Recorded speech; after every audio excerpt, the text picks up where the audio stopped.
Assalamualaikum warahmatullahi wabarakatuh. Mata kuliah kita adalah alat penukar kalor ya.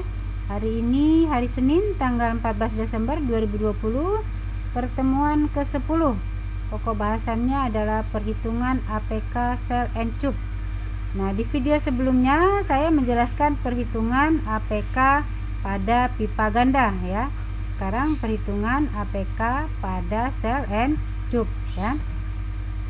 Faktor koreksi. Jadi untuk APK Cell and Tube dan aliran menyilang yang memiliki jumlah aliran atau lintasannya lebih dari satu ataupun lebih ya, banyak ya, atau disebut dengan multipass, baik itu dalam sel maupun dalam tube, maka untuk menghitung LMTD-nya harus dikalikan dengan faktor koreksi ya.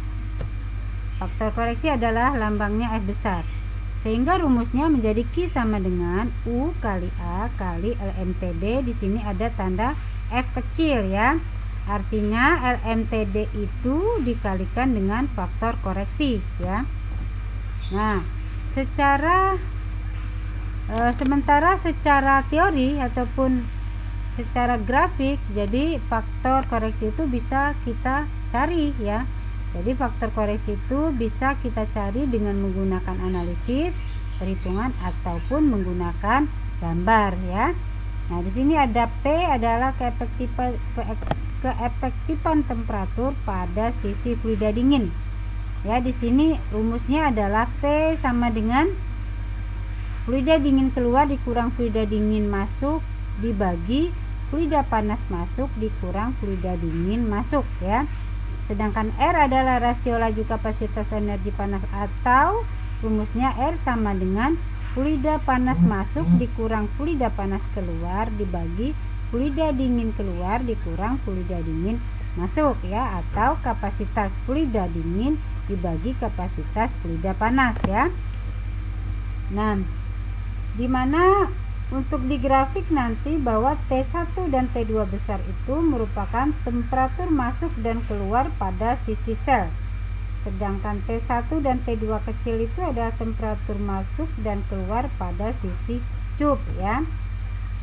Nah, di sini ada grafik. Tadi saya sudah jelaskan bahwa rumus P itu adalah ini ya.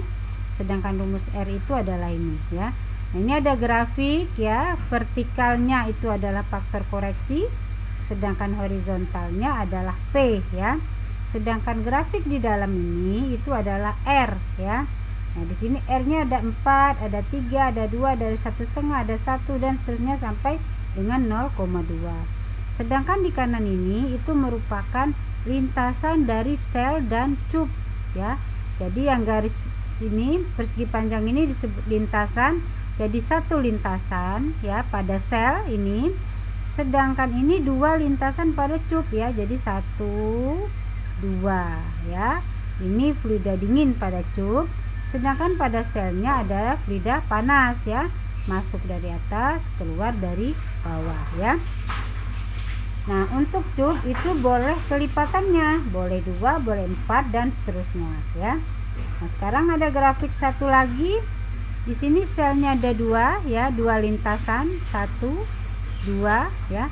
Sedangkan tube-nya, jadi pada sel ada sama fluida panas, sedangkan tube-nya fluida dingin ya, masuk 1 lintasan, 2 lintasan, 3 lintasan, 4 lintasan ya. Jadi 2 lintasan pada sel ya APK ini, dan 4 atau 8 atau kelipatannya pada tube ya. Nah, sama di sini juga grafiknya ya. Nah, di sini faktor koreksi sebelah kiri yang horizontal adalah P-nya ya. Jadi misalnya P-nya adalah 0,2 ya. 0,2. Lalu grafiknya misalnya R-nya, grafik R-nya sama dengan 4 misalnya. Berarti kan kita ambil grafik yang ini ya. Lalu kita potongkan dengan P-nya 0,2. Ini kita naikkan ke atas. Nah, perpotongannya di sini. Maka kita tarik garis ke kiri. Nah, itu adalah faktor koreksinya. Artinya faktor koreksinya adalah 0,95 ya. Nah, misalnya contoh saya ambil P nya itu adalah 0,35 ya. sedangkan R-nya misalnya 2 ya, ketemunya di sini. Nah, grafik R itu kan 2 di sini ya. Nah, ketemunya di sini. Nah, ini jadi bukan di sini ya, tapi di bawah ini pertemuannya. Tarik garis ke kiri, berarti sekitar ini ya. Di bawah 0,95 ya. Jadi mungkin 0,94 faktor koreksinya ya. Saya kasih contoh lagi, misalnya P-nya itu adalah 0,65 ya.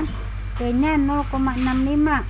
Sedangkan misalnya R-nya itu adalah 1. Berarti ke sini ya, ini kan 1. Nah, sini tinggal tarik garis ke kiri ya. Berapa nanti dibacanya? 0,84 misalnya. Sini ya. Nah, misalnya saya tarik garis ini 0,4 tapi ini R-nya 0,2. Nah, berarti kan nggak ketemu ya. Nah, 0,4 kan di sini P-nya, tarik garis ke atas. Nah, nanti ketemunya di ujung sini, dia ini 0,2. Terus garis terus ke sini. Nah, nanti ketemunya di sini. Berarti F-nya berapa? F-nya adalah 1 ya. Nah, misalnya P-nya 0,35 ini 0,35. Lalu misalnya grafiknya 0,4 misalnya 0,4 ini R-nya ya, grafik R-nya 0,4. Sini sama kayak tadi. Tarik 0,35 adalah di sini. Berarti dia tetap 1 F-nya ya. Nah, begitu ya. Kalau misalnya P-nya 0,5, tarik garis misalnya R-nya 1 ya, berarti ketemunya di sini. Berarti ininya 0,95. Jadi kalau grafiknya nggak ketemu, ininya misalnya 0,2, lalu grafiknya 1 ya, berarti kan ketemunya, nah kan di sini dia. Nah, berarti 1. Paham ya cara membaca grafik ya? Mudah-mudahan paham ya apa yang saya jelaskan cara membaca grafik. Nah, sekarang bagaimana menghitung F ya tanpa grafik. Jadi kita menghitung jadi secara analisis ya. Nah, di sini ada rumus F itu sama dengan rumusnya ini. Nah, ini berlaku untuk rumus R-nya tidak sama dengan 1. R-nya mana rumusnya? R-nya tadi kan ini ya, rumus R tadi ini. Nah, ini R ini setelah kita masukkan, misalnya dia tidak sama dengan 1, misalnya 1,2, 1,5 dan seterusnya. Artinya tidak sama dengan 1, maka rumus F itu adalah pakai ini menghitungnya secara analisis ya. Dimana S adalah ini, dimana alfa adalah ini ya. P-nya pakai rumus yang tadi ya, ini P-nya ya, R-nya ini ya. Nah, masukkan. Nah, sekarang kalau R-nya sama dengan 1, jadi kalau R-nya sama dengan 1, rumusnya ini ya, rumusnya ini ya, tidak sama dengan yang tadi. Nah, sedangkan S-nya adalah ini ya, dimana P adalah rumus yang tadi ya, rumus yang ini ya. Kemudian N-nya adalah jumlah cup ya, atau jumlah lintasannya pada cup ya, jumlah lintasan, jadi dia jumlah lintasan. Nah, ini tinggal kita masukkan rumusnya ke sini, maka nanti kita dapatkan harga F. Jadi menghitung dengan menggunakan rumus ini adalah menghitungnya dengan secara analisis ya. Kalau grafik ya berarti dengan menggunakan grafik untuk mencari harga F, sehingga nanti setelah dapat F-nya baru kita masukkan ke rumus ini. Jadi LMTD F ini adalah LMTD kali faktor koreksi yang kita cari ya. Baru nanti panasnya pakai rumus secara umum ya, seperti ini ya. Nah, demikianlah teori dari APK tentang menghitung APK sel and cup ya. Mudah-mudahan mahasiswa paham apa yang sudah saya jelaskan ini. Wabillahi taufiq wal hidayah. Wassalamualaikum warahmatullahi wabarakatuh.